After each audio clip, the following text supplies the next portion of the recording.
Welcome to the Chemistry 20 Unit B unit on gases. This is the workspace that you'll be working through for this unit.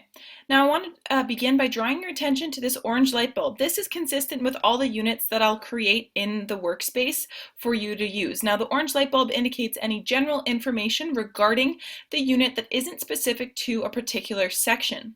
Now as you go through, I've divided the sections up into sort of manageable chunks or separate chunks that have different concepts, and I've indicated those different sections by the use of a different symbol and color. So for example, the introduction to this unit is a green star.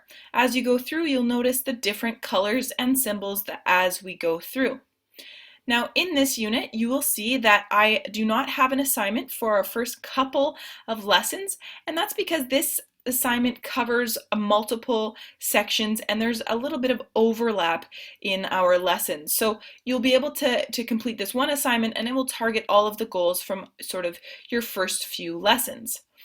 Now, any sort of general information, like I mentioned, is indicated by this orange light bulb, and as you follow through, you should see that the sections are pretty well laid out that you can follow through based on the indication of the color of the icon and the symbol.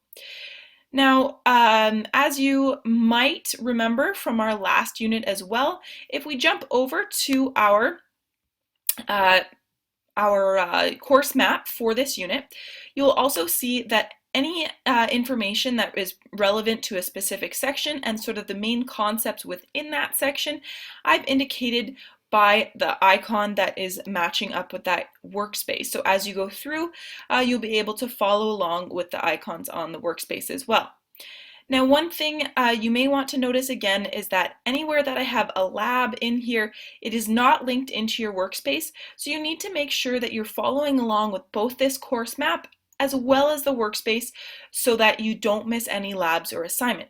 Now again, these labs are dependent on what resources you have at your school, so you must talk to your teacher to figure out if you are able to do this lab or if they have a different lab in mind for you to complete.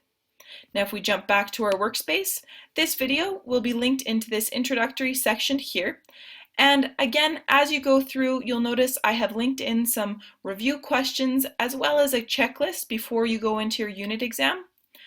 Also, at the very bottom, consistent with all the workspaces that I've created, you'll have some review videos from the Crash Course YouTube channel that you can watch either throughout the course or throughout the unit, pardon me, or at the end to help you review for your unit exam. So I think that's it. Again, like I said, make sure you're following along with both your course map as well as this workspace to complete this unit.